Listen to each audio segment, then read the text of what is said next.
truth and consequences. I have what we think is the strongest election integrity measures in the country. Republicans press forward with more bills to restrict voting as the GOP gets ready for a purge over its embrace of election conspiracy theories. We should not be embracing the former president. I've had it with it. It's, I've lost confidence.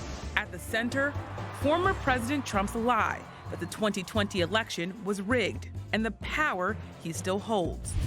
Trickle down ain't working very well, man.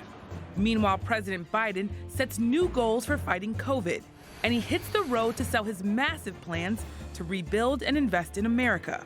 But will virus and vaccine culture wars get in his way? Next. This is Washington Week. Once again from Washington, moderator Yamiche Alcindor. Good evening and welcome to Washington Week. I'm so excited to join you tonight as the new moderator of this great show. Today is May 7th, and here is the state of play in our nation. The Capitol insurrection took place 121 days ago. President Biden has been in office for 107 days. And even though the mob that stormed the Capitol didn't succeed in stopping Biden from taking his oath, sources often remind me the consequences of the insurrection and the false claim that the election was rigged loom large. In the meantime, Republicans in dozens and dozens of states have continued to introduce and pass laws restricting voting. Supporters of the laws say they're aimed at making voting more secure. Critics say the efforts are really about making it harder for many, including Black people and people of color, to vote. And the debate over election integrity has led to a civil war inside the GOP. In January, the party's leadership was sharply critical of former President Donald Trump, who wrongly claimed that the election was stolen. Here's how GOP leader Kevin McCarthy put it then.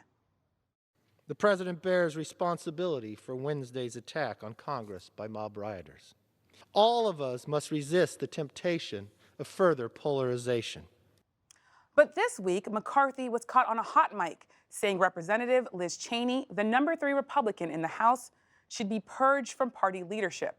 Why? Because she's speaking out against former President Trump's lies.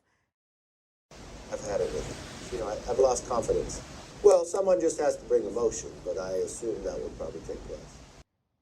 In a Washington Post op-ed, Cheney fired back, writing, quote, "We Republicans need to stand for genuinely conservative principles and steer away from the dangerous and anti-democratic Trump cult of personality.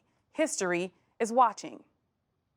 Joining us tonight for insight and analysis, Errin Haines, editor-at-large for the 19th, Jake Sherman, founder of Punchbowl News, a political newsletter that we're all reading, and sitting here with me live in studio, Dan Balz, chief correspondent for the Washington Post, and Weijia Jiang, senior White House correspondent for CBS News, who covers the White House with me and is a dear friend. So Errin, you are a native of Georgia and have spent a lot of time covering voting laws in that state and around the country. What's your reporting tell you about how these laws, these voting laws, could impact people's lives, but also how did we even get here in the first place? Well, first, let me just say congratulations, my friend. It is an honor to be with you as you make your debut as moderator of Washington Week. I am thrilled to be in conversation with you tonight. Let me just say, as a native of Atlanta and as a native Georgian, this actually is not a new strategy for the Republican Party. Georgia was a pioneer in voter ID laws dating back to 2005, 2006. And there were other states that saw what Georgia did then who followed suit. And so what we're seeing now is something that has been kind of a long time coming, and what really is kind of the 21st century face of voter suppression that continues to be a solution in search of a problem. We know that this election was the safest, the most accurate in U.S. history, according to our own federal government and according to state officials in Georgia, in Florida, saying that their states had elections that were transparent, that were efficient, and that were accurate. And yet here we are, with a recount, that audit in Arizona, and with these laws being passed in Georgia and Florida. And the reason that they really are, dangerous and continue to be a threat to our democracy is because I think that we're moving into phase 2 of the big lie. Phase 1, obviously, being that President Trump continuing to claim that he wrongly won the election when we know that President Biden won and President Trump lost. But now phase two is really just the idea that election integrity is real and that it is a threat to our democracy. We know that that is not true because there is no proven evidence of widespread voter fraud anywhere in this country. Weijia, I want to come to you. Erin's talking about voter suppression, but apart from these laws, there's also what's happening in Arizona with this audit. I wonder what you think of the impact is of all of this, and how is the White House and Democrats really readying themselves to push back, given the fact that they're criticizing them? Well, there's only so much the president can do himself, and he has said very clearly, and the White House press secretary today said again that they, are very. It's obvious that these laws are meant to keep people from voting. I asked also whether the president believed that the Justice Department should intervene in any way to try to stop these laws from being implemented. And this White House has been so careful about separating the Justice Department and Attorney General Garland's power that they weren't going to weigh on that. But certainly they are aware that this is a massive fight ahead. The problem is that, sources say it's not only going to make it difficult for Democrats to vote, but for Republicans too. And so there is this risk of backfiring that they think is really something that these state officials are not thinking about clearly enough. But they are prepared for what's ahead, and they know it's going to be something that they have to struggle with. This struggle, of course, is also connected, Jake, to what's going on in the GOP and Liz Cheney. Like I said at the beginning, we're all reading what's going on here through Punchbowl News. Tell us what's the latest. Is Liz Cheney at all going to survive this, possibly? Well, Yamiche, I want to echo congratulations. I feel like we've been on TV together since we were young children, and here you are with your own show. No, listen, I think that I have no reporting that would suggest that Liz Cheney is going to survive this challenge next week, which is next Tuesday or next Wednesday. It could happen. We could be very surprised on Wednesday if Cheney survives. We were surprised last time. I don't believe that will be the case this time. Kevin McCarthy is against her. Steve Scalise is against her. Jim Jordan. Some of the most prominent figures in the Republican Party are for Elise Stefanik, the Republican from New York, who is challenging essentially Liz Cheney. But there's two competing visions here of the party, right? There's the Liz Cheney vision, which is that she believes that Donald Trump is a danger and she uses every opportunity that she can to talk about the lies that he's telling about January 6th and the election. And also she's unafraid to criticize her own party leadership, the leadership in which she sits. And then there's Elise Stefanik, who believes it is her job to represent the broader Republican Party, the broader House Republican Conference, which frankly is fully behind Donald Trump. So two competing visions for the party, two strategies. I think a lot of members of Congress, sitting Republicans, are with Stefanik because although some of them don't care for Donald Trump, it's not all they want to be talking about, but it is just it's a shameful episode and a strange episode for this party. Strange is definitely one way to put it. Dan, you wrote this week in the Washington Post that the move against Cheney is a sign of political cowardice for the party. While shocking, you write, it is not surprising for a party that has lost its way. Talk to me about this moment and the history. I always ask this question, especially to veteran reporters, is there anything to compare this to? Nothing that I've covered over many, many years here in Washington, covering the Republican Party and these kinds of battles.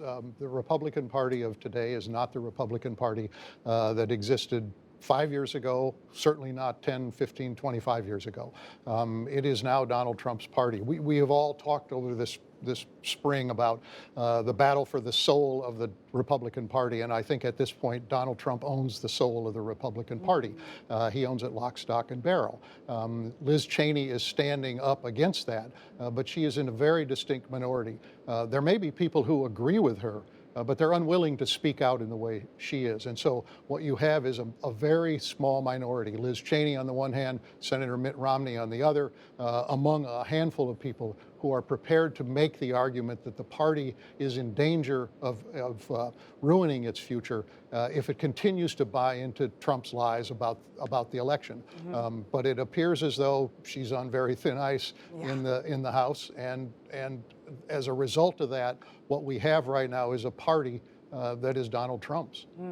Dan's so right here, because this is a lot less about Liz Cheney than it is about Donald Trump. And that's why you're seeing the huge endorsement of Elise Stefanik, because you'll remember during the impeachment trial, she was one of the very few who was willing to go as far as she did to staunchly defend President Trump, who at that time was really his own defender-in-chief. And so I think this is another classic example of what happens when you support the former president and when you don't. It's a case of being rewarded and being punished, and that's what's playing out here. And well, if I could, I'm going to go to what President Biden said, because this week, Biden was questioned about the GOP leadership crisis. Here's what he said. It seems as though the Republican Party is trying to identify what it stands for.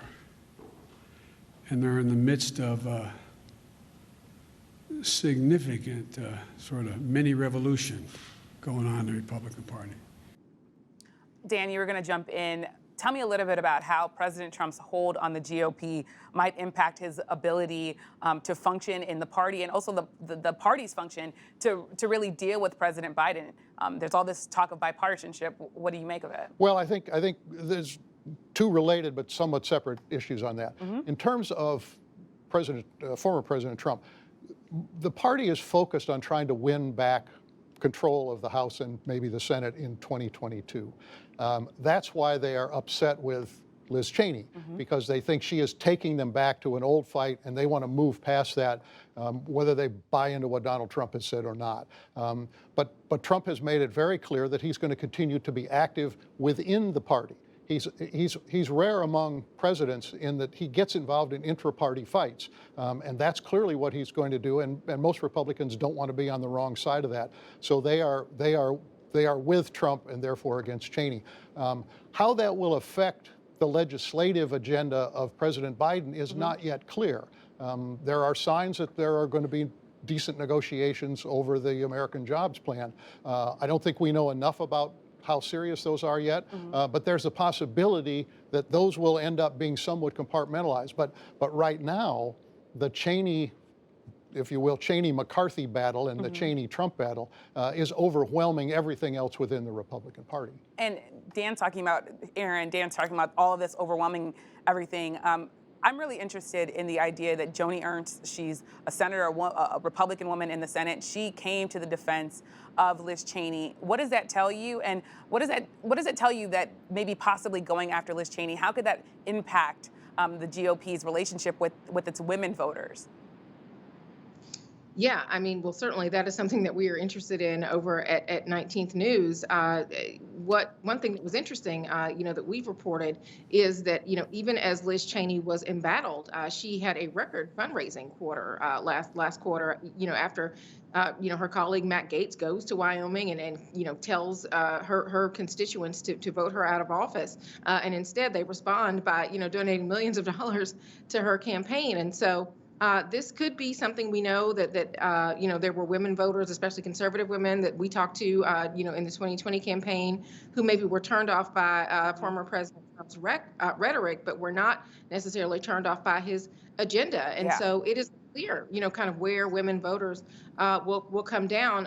But I think it is clear that just because President Trump is out of office, that does not mean that he is out of power. And how it plays into the 2022 cycle, I think will be a test of his power and continued hold over this party. But because he is the standard bearer, those who are not going to carry that standard are being targeted. Now, as you talk about President Trump, former President Trump, I want to turn to what President Biden spent much of his week focused on. He hit the road pitching the urgency of his economic plans. I'm not ready to have another period where America has another infrastructure month and doesn't change a damn thing. Tuesday, the president also set a new goal for fighting the pandemic. He is aiming to have 70% of Americans vaccinated with at least one shot by July 4th. Biden urged Americans not to let politics get in the way of getting a vaccine. I want to be clear. I've been saying this a long time, but I really believe this is not a Democrat or a Republican issue. While we may not always agree on everything, this is one thing people across the political spectrum can agree on. But Republicans, according to polling, are still among one of the most vaccine-hesitant groups in the country. And a number of conservative voices have been spreading disinformation about the vaccines. Jake, I want to come to you. The new jobs report fell well below expectations. White House aides tell me this underscores the importance of passing President Biden's plans. How might this latest report push the Dems to go it alone? Yeah, so Yamiche, it's a good point. So Democrats have been toying, because Joe Biden wants them to, with negotiating, as Dan alluded to earlier, with Republicans over this package. I think when Congress comes back into session next week, they are going to be a lot less interested in waiting for Republicans to figure out if they want to come along and negotiate this package. I've talked to Democratic aides and lawmakers all day. They believe time is of the essence. Maybe not the entire package, but I have to imagine that they're going to want to pass something quickly. The general gist is Democrats feel like Republicans, go halfway down the road and then eventually decide that they don't want to negotiate. They think they're not going to be able to do it this time. That's one way I would say this is going to impact legislating. The second way is I think Democrats are going to want to go big. I really do. I don't know if it's going to be $4 trillion, but I don't think some sort of $600 to $700 billion plan is going to suffice for most Democrats, especially in the wake of this job report, which, by the way, I had, and I'm sure you guys did too. I had White House sources telling me yesterday they expected a 700,000 to a million job number, which would have given Joe Biden 2 million jobs in his first 100 days. That didn't happen. So it was a big surprise in the West Wing, big surprise in the White House. Congress is going to need to respond with speed. Joe Biden's going to have people at the White House next week. I have to imagine that things are going to go a little bit quicker now. Dan, I want to come to you. How is all this traveling that President Biden is doing, how might it help speed things along? Jake is saying things need to happen fast because of this surprising jobs report. Well, it helps at the margins, but I think that the real question is going to be, is there room for real compromise between the White House and the president and Senate Republicans? I'm told there will be a meeting next Thursday at the White House with Senator Shelley Moore Capito. I think that the White House at that point will begin to see how serious Republicans are about really giving ground, and then how serious he is about meeting them closer to where they might want to be. So I think until I would say a week from today, we may have a much better idea of whether what I would call a hard infrastructure bill, which is just to say the kind of roads, bridges, that sort of thing, is possible. And at that point, if it's not possible, then he's going to have to make a decision about what to do. Weijia, you're obviously at the White House covering all of this. I wanted to ask you a bit about the jobs report, but there's also, of course, these big COVID goals, and the Biden administration is going to have to navigate access and vaccine hesitancy. What are you hearing about all this? So before I get into that, I was so excited to start tonight that I forgot to say again. This is why I love you, Weijia. This is literally why I love you. Wait a minute. Yeah, this is an amazing night, and I'm so happy for you. So yes, as you know, from the very beginning, the president said that you cannot separate these two crises. So you have the virus and you have the economy, and so that's why he is making this huge push by July 4th to vaccinate 70% of the adult population. And what we saw today was a clear example of why, because the White House has said that the reason why these job numbers were not where they had anticipated them to be is because people still have that fear factor about going into work, into a crowded workspace, especially into a restaurant or a bar, which is an industry where we're seeing a shortage of labor and employers trying to get more people. And so that's why he's trying to get the numbers up. But it is very hard, as you mentioned, because the hesitancy still exists. And even though access is a huge problem that they're tackling with more walk-in clinics, with more mobile units, I think it's really going to be the holdouts that make a big difference. And the president said over time, the spokespeople will be more granular into these local communities to try to change people's minds. But the worry is that people have already made up their minds. And if they've decided they're not going to get it, they're not going to get it. Errin, I want to come to you. I was in St. Louis this week, talked to a lot of people who were hesitant about the vaccine. It surprised me a bit. You have been writing a bunch about vaccine hesitancy and access. Talk about that, and also talk about racial inequalities and how that factors into all this. Absolutely. So racial equity has been, is a cornerstone of this administration, something that they said they were going to prioritize in this administration. And even though, they have certainly had an impressive record in these first 100 days in terms of getting people vaccinated, we know that has not been equitable from a racial standpoint. And for as much as people make about the vaccine hesitancy issue in those communities of color, access was such a huge piece of the equation, setting up, for example, these huge FEMA sites, but without necessarily access to transportation, for example, helping people to get to them. And we know that so many of these frontline workers, these essential workers, right, are people who don't necessarily have the means to take the day off to get a vaccine, much less the second dose of the vaccine. We know a lot of people have pretty bad side effects, in the wake of taking that second vaccine. If they have to call in sick, they're not going to get paid when they do that. And so when somebody knows that, that certainly is something that is stalling certain parts of the population from coming back to get the second vaccine, right? And so the J&J pause, we don't know what effect that had, especially in communities of color, who could have gotten maybe one dose and wouldn't have to worry about coming back for that second dose, maybe that taking more time away from work, more time away from the child care piece. And so I think that the trusted messengers that are certainly being deployed in a lot of communities of color, those folks may be getting more people to get the vaccine, but still issues of access are not just about having a facility in that community. It is about making it possible and viable for folks to get the vaccine in a way that they're not kind of balancing their economic survival, for example, with their public health. Yeah. All such important issues.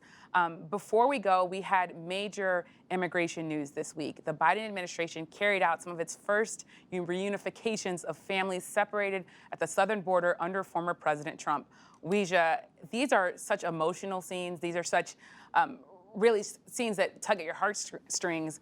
I wonder, though, as you watch them, what other challenges on immigration really are at the part where the Biden administration is having to really face these challenges? What are the other immigration challenges? Well, for one, we saw 4 families reunited this week, which is so substantial still, because you think about those images that you talked about and how powerful they are and how long these families have been waiting for this moment. But there are hundreds of other families that still need to be reunited. So the task force is working on that. They're trying to do it as quickly as possible. But there's also this issue of young migrants that are still coming to the border every day. There was huge news yesterday that they're being processed faster. So they're not being held in those, border facilities that were not set up for children as long. They're going to other ones that are run by Health and Human Services that are a lot more humane for kids. So that is a success. But the root of the problem is still there, and they continue to come. So they have to communicate and try to get to the source of that. And also, I think the issue of the refugee cap will continue to be one, because even the president said even though he's raised the cap to 62,500 from the historic low of 15,000, he doesn't believe that they're going to get there this year. So that number is still lower than what he wants it to be, and that's a pledge that he wants to fulfill because he made it while he was still a candidate. Well, those immigration challenges are definitely going to be something they're going to have to contend with. That's all the time we have for tonight. Thank you so much, Errin, Jake, Dan, and Weijia. Our conversation will continue on the Washington Week Extra, and find it live at 8:30 p.m. Eastern Time on our website, Facebook, and YouTube. And a final note, this show has an incredible legacy, and I am thrilled to step into it and to expand it. I was lucky enough to know and to be mentored by Gwen Ifill, a longtime host of this show. I am thinking of her brilliance, her tenacity today and every day. Know that my guiding light will be centering this show on the decisions made in Washington and beyond, and how they impact everyday Americans and vulnerable populations. I hope that you'll see the questions that you have about politics and power represented here at this table. Please join me every week. I'm Yamiche Alcindor. Good night from Washington.